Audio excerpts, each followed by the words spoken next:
ಈಗ final stage ಬಂದಿದೆ almost. ಹೌದು. ಈಗ ಯಾರು ಗೆಲ್ತಾರೆ ಸರ್? ರಕ್ಷಿತಾ ಫಸ್ಟ್ ಬರ್ಬೋದು, ಗಿಲ್ಲಿ ಸೆಕೆಂಡ್ ಬರ್ಬೋದು ಅಂದ್ರೆ ನನ್ನ ಆಸೆ ಅದೇನೆ. ಆದ್ರೆ ಜನಗಳು ಎಲ್ಲ ಸ್ಲಮ್ ಅವರೆಲ್ಲ ಅವ್ರಿಗೆ ಔಟ್ ಹಾಕೋದು. ಅಂದ್ರೆ ಗಿಲ್ಲಿಗೆ ಔಟ್ ಆಗ್ತಾರೆ ಅಂತಾರ?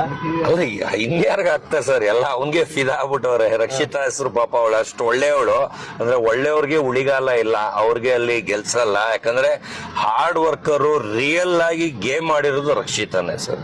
ಸಾರಿ ಕೇಳಕ್ಕೆ ಒಂದು ಪಾರ್ಟಿ ಅರೇಂಜ್ ಮಾಡ್ತಾ ಇದ್ದೀನಿ, ಸರಿಗ್ ನೋಡ್ಕೊಳ್ಳಲಿಲ್ಲ, ಅದರಿಂದ ಯಾರು ದಯವಿಟ್ಟು ತಪ್ಪು ತಿಳ್ಕೊಬೇಡಿ ಅಂತ. ಸಾರಿ ಕೇಳಕ್ಕೆ ಒಂದು ಪಾರ್ಟಿ ಅರೇಂಜ್ ಮಾಡ್ತಾ ಇದ್ದೀನಿ, ಸಾರಿ ಕೇಳಕ್ಕೆ ಒಂದು ಪಾರ್ಟಿ ಅರೇಂಜ್ ಅರ್ಥ ಆಯ್ತು ಅನ್ಸುತ್ತೆ. ಈ ಬಸಪ್ಪ ಅವರು ಎಲ್ಲ ನಿಮ್ನ ಅಷ್ಟು ಕೀಳಾಗಿ ಮಾತಾಡ್ತಾ ಇದ್ರು, ಖಂಡಮ್ಮಾಗಿ ಹೇಳ್ತಿದ್ರು, ಸುಳ್ಳು ಸುಳ್ಳು ಅಂತ ನೀವು ಒಂದು ಮಾತಾಡ್ಲಿಲ್ವಲ್ಲ ಸಾರ್ ಅಂದ್ರು. ನಾನು ಅಲ್ಲಿ ಒಳಗೆ ನನಗೆ ಪ್ರೂಫ್ ತೋರ್ಸಕ್ ಮೊಬೈಲ್ ಇರ್ಲಿಲ್ಲ. ನಾನು ಅಲ್ಲಿ ಏನ್ ಮಾತಾಡಕ್ ಹೋದ್ರು ಇನ್ನೂ ಚೀಪ್ ಆಗ್ತಾ ಇದ್ದೆ.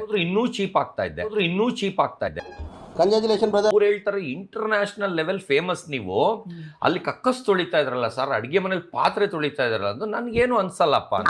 ನಮಗೆಲ್ಲ ಗೊತ್ತಾಗೋಯ್ತು. ಅವ್ರು ಬಂದು ತಿಳ್ಕೊಂಡ್ರಲ್ಲ, ನನಗೆ ತುಂಬಾ ಖುಷಿ. ಇವತ್ತು ನಾನು 2 ದಿನಕ್ಕೆ ಒಂದ್ಸಲಿ ಕರಿಬಸಪ್ಪ ಅವ್ರ ಜೊತೆ ಟಚ್ ಅಲ್ಲಿ ಇದ್ದೀನಿ.